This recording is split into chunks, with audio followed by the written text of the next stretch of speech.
Hello, welcome back to my channel. Today we will learn about descriptive tag. Do you know what is the descriptive tag before? Well, I would like to explain about the definition of descriptive tag. Simak baik-baik ya. Descriptive tag is a kind of tag with a purpose to give information. The context of this kind of description of particular thing, animal, person, place, or others. Jadi, teks deskriptif itu teks yang mendeskripsikan hal-hal yang sifatnya spesifik atau particular. For example, ada teks tentang my favorite person, our best friend, my cute cat. Nah, itu kan sifatnya unik, hanya satu saja kan? You can describe about place. For example, interesting place in Indonesia. Biasanya kalian bisa mendeskripsikan tentang tempat-tempat indah atau menarik. For example, Pulau Bali, and you can describe familiar or favorite place gitu. Next, what is the purpose of the descriptive tag? Apakah yang A, to entertain the reader, B, to describe something particular, C, to tell our experience, or D, to explain how something happens? Coba tebak yang mana sih jawabannya? Yups, exactly, yang B yang benar. Ternyata untuk describe something particular or specific. Oke, lanjut lagi ya. Kita akan belajar tentang structures of descriptive tag. There are two parts of the tag. The first we call identification. These parts introduce where or who the subject. Di bagian ini kita mendeskripsikan pengenalan dari subjek yang ingin kita deskripsikan. Next, di bagian kedua ada description.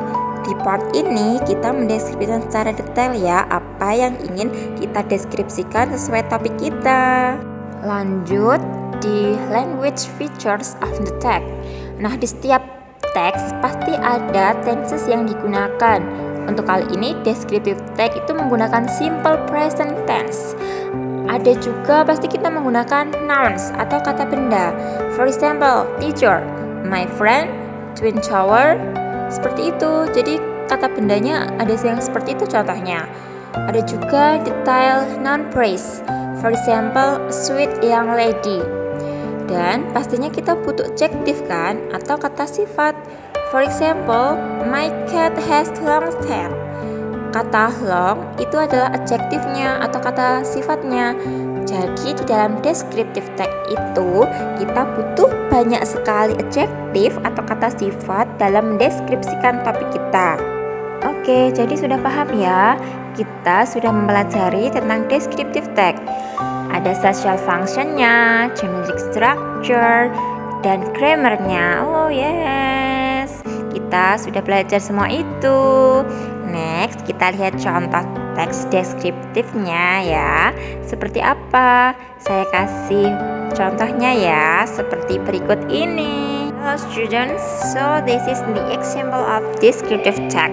Di sini ada teks about my classroom, especially menjelaskan tentang sebuah kelas dari sisi penulisnya ya. You can look at the tag.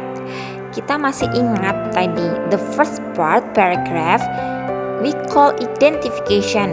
Si penulis memberikan kalimat I want to tell you about my classroom. Seperti itu ya. Jadi di paragraf pertama itu jelas ya, kita akan menjelaskan tentang identification-nya. Itu adalah pembukaannya. Si penulis itu menjelaskan dan memberikan penjelasan kalau dia itu ingin menceritakan kelasnya dia gitu. Next, di paragraf kedua it's called description. Of course, di bagian paragraf ini si penulis mendeskripsikan kelasnya secara detail ya. Tuh lihat tuh, ada banyak sekali kata adjektif yang muncul. Ada kata big, clean, dan yang lainnya juga. So, you can get the point from this example. Semoga bermanfaat penjelasan dari saya. And I have the task for you. You can practice at home ya. Pokoknya ini dikerjain biar bisa melatih kemampuan kalian. Oke, I think it's enough. See you next time. Bye bye.